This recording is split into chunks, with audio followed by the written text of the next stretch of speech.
और अब बात सफाई के लिए शक्ति साधना की। कन्नौज में एक तालाब की सफाई कर नारी शक्ति ने शक्ति साधना की मिसाल पेश की, क्योंकि जब पूरा गांव तालाब की गंदगी से परेशान था, सिस्टम उदासीन था, शिकायत के बाद भी कोई सुनवाई नहीं हो रही थी, तब नारी शक्ति ने सफाई का जिम्मा उठाया। और फिर क्या हुआ, इस रिपोर्ट में देखिए।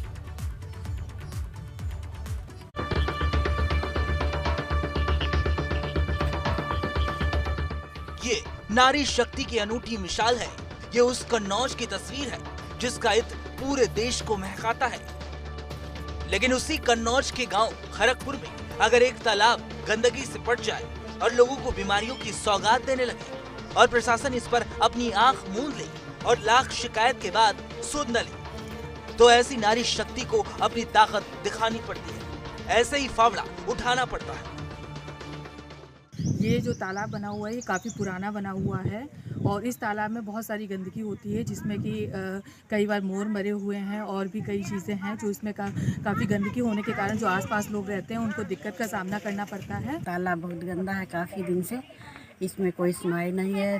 पक्षी भी सब मर जाते हैं तो बदबू हमारे घर में जाती है, फिर हम ही सभी लोग महिलाएं मिलकर साफ करती हूँ। दरअसल ये पूरे गांव का इकलौता तालाब है, लेकिन तालाब की सफाई न होने के चलते बरसात का पानी ठीक से संचय नहीं हो पाता। इस तालाब में गंदगी इतनी ज्यादा है कि उसके आसपास से गुजरने में बदबू आती है। साथ ही गांव में महामारी के फैलने का डर बना रहता है। कई बार स्थानीय अधिकारियों से शिकायत की गई, लेकिन कार्रवाई के नाम पर सिर्फ आश्वासन मिलता रहा, जिसके बाद अपने गाँव को बीमारियों से बचाने के लिए ग्रामीण महिलाओं ने खुद प्रण लिया और फावड़ा उठाकर सफाई करने मैदान में उतर गए। ये तालाब बहुत गंदा है, मेरे घर के सामने ये पड़ता है और मई जून के महीने में बहुत ही इसमें महक आती है। तो मैंने 8-10 लेडीज़ों में मतलब संगठन बनाया और वही सब लोग मिलके यहाँ सफाई कर रहे हैं।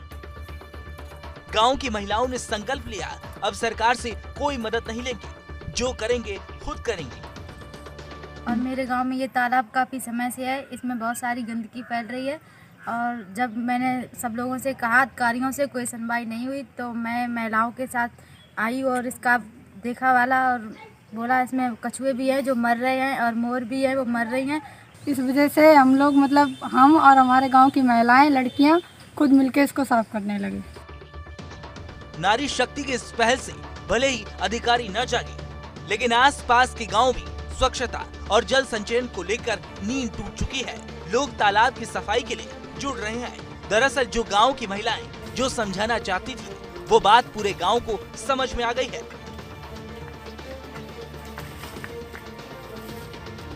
पूरे मुद्दे की बात यही है कि प्रशासन कब तक उदासीन बना रहेगा। मान लिया हर काम प्रशासन भरोसे नहीं छोड़ा जा सकता। मान लिया कई बार लोगों को अपनी जिम्मेदारी खुद निभानी पड़ती है, जैसे कन्नौज की इन महिलाओं ने निभाई। पर ये बात प्रशासन को कब समझ आएगी कि जिम्मेदारी से मुंह मोड़ लेना किसी भी समस्या का इलाज नहीं है, क्योंकि देश में हर साल हजारों लोगों की मौत गंदगी और प्रदूषण की वजह से हो जाती है।